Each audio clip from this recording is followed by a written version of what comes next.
As I was saying, I wouldn't normally do a vlog today because I'm all stuffed up and gross sounding. But my bike's about to hit 10,000 miles, which isn't really that big of a deal to anybody who rides a lot. But it is a lot to me because I bought this with 6,000 on it this time last year, actually. And here we are 4,000 miles later. Now, I guess 4,000 miles in a year isn't really all that exciting. But a lot of those were hard-fought miles in the winter because this is just like commuter rides. I haven't gone on too many long trips. So a lot of like just little snippets of 10 miles here, 15 miles there, whatever. So I wanted to capture this moment because it was originally built in my mind as a deciding factor for getting a new bike. I was like, okay, get this one to 10,000 and then you're free to sell it whenever it sells. You can pocket the money and buy another bike. Although, the way my life is going right now, I think I'm going to have this a little bit longer, which is to say throughout the rest of the season. And possibly over some winter, I don't know. I don't exactly want to sell it in the winter time and get less for it, so I'd probably wait until the beginning of next riding season so I can just be like, hey, who wants to ride a bike? Buy one from me. And the reason for that is not because I don't want a new bike, because I absolutely do. And technically, I could make it fit the budget if I wanted to. But the reason that I'm not doing it is because I have so many other friggin' projects right now that I don't have time to fuck with another bike, especially since I want my next bike to be a project bike. Oh yeah, I forgot the super duper car shows tonight, so might even get to see some cool cars. I'd like to get up there before the season's over and actually do a little walk around with it, but this is like the first night in a while that I have some time to myself, which is really nice. And I want to go home and get some stuff done in the car and spend some time with my girlfriend, and then I'll be happy. But anyway, yeah, I want to do my next bike as a rebuild and do something cool with it. That way I can get a much nicer bike within the budget I'm trying to spend. But we'll see how all that shakes out next year. That's why, I'm not too fussed about it. I'm also still super torn between supermoto and a sport bike, or super sport in that case, because this is a sport bike.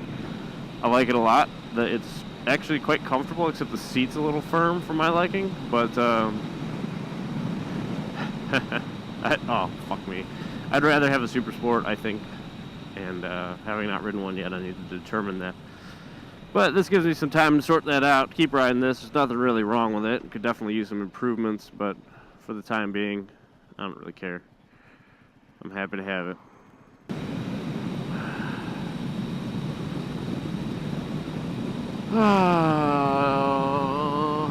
Hey! 10,000 miles! Next stop, 100,000 miles. I couldn't think of that for a second. Man, I can't think of 100,000 miles on a motorcycle without replacing some major systems. Fuck you, dear! Yeah, I wonder how many people have gotten bikes up that high. I can't imagine it. I'm sure it's, a few, quite a few, but I think most people don't keep bikes that long. So enjoy this while it lasts, because it's not going to last for very long. Like 0.5 of a mile. Or half a mile for those who can't math. There we go. Yeah, I don't know how long I'm going to keep this old girl for. I got to finish her, though. I've been fucking limping it along. Not really limping it along. There's a few things I got to do with my upgrade cycle. Upgrade my cycle. Or my cycle to upgrade my cycle. Something like that. But anyway, first and foremost, I got to replace his dildo vacuum actuated petcock with a real petcock. Hopefully that will solve my fuel issues on the highway when I'm sucking down major gallons. I want to re-clean the two jets that have not been replaced. And I mean, while I'm in there, I may as well clean the other ones. I have to re-shim the jet needly thing. I'm not sure what it's called. Because I had some shims in there that I took out. And I like the way it ran more before I took them out. I need to check the valve clearance. to make sure that's still within the spec that I set it to a few months ago. Should be fine, but well, may as well just do it proper. I got to reassemble the side fairings and do some light body work on the front fairing. I say light because it's really not much, but I mean, that's open to interpretation. You'll see how much it is. And do some electrical stuff to make the turn signals better and nicer and easier to see, and just kind of generally go over the bike and clean it. There's a few bits that have been kind of getting rusty or were rusty. I want to clean those up to stop that in its tracks. Got to replace the brake pads front and rear so it stops squeaking like a motherfucker. I want to tighten up the bushings and mounts for the front fairing assembly and the gauges so that they don't rattle as much when I'm doing a high idle or at speed. That's pretty much it. I buffed the paint. If I keep the bike for a significant amount of time, I will send the seat out to be not reupholstered, but refoamed. I found a site that does that for like older bikes, and put some nice squishy gel foam from my butt on there, make it real comfy for my girlfriend too. And I wouldn't mind doing that, but it's going to probably cost between $75 and $100, which is small beans. But considering what I paid for the bike, I'm trying to get as much value out of it if I sell it. So if I keep dumping money into it, I'm just, pissing away my profit.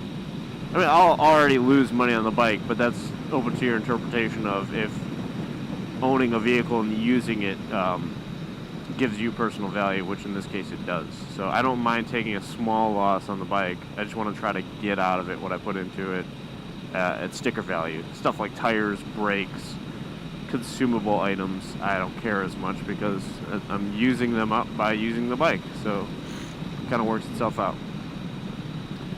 What's up, buddy? Thanks for not being a dickhole Harley rider.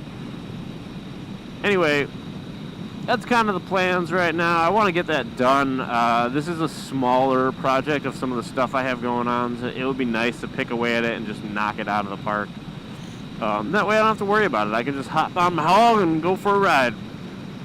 Not to mention my other motorcycle projects that would not prevent me from getting a bike, but may as well wrap those up too before I focus on the next big thing. I don't know what that's going to be. But, yeah, I don't know. Let me know if you're interested in hearing about that stuff. I'd really like to do some things. I'm not going to make a big old how-to on GS500s because it's pretty much been done to death. This bike is older than I am. I mean, this bike is not, but the GS500 platform is very much older than I am. So there's quite a bit of good information out there. If I run into anything I find particularly interesting or universal, I will definitely talk about it. But, I mean, you let me know what. Actually, I take that back, because by the time you got a chance to do that, I might not even have this bike anymore. So I'm going to do what I deem important, and if anything else is missed out, then fuck you. No, but for real, I'll do my best. And if there's something specific that I do that needs explanation, let me know. But, it's not really all that exciting. The stuff I'm doing right now. When I get into some of my crazier ideas, then we'll talk about that. But for right now, this is just like, I'd say a step above standard motorcycle ownership. Like actually getting into, modifying things and making some changes, not just changing the oil, taking it in to get new tires put on. I'm still very new in the motorcycle mechanic community. But, yeah, I'm just rambling about that now, so I'm going to shut up and enjoy this ride. And if anything else pops into my head, I'll let you know.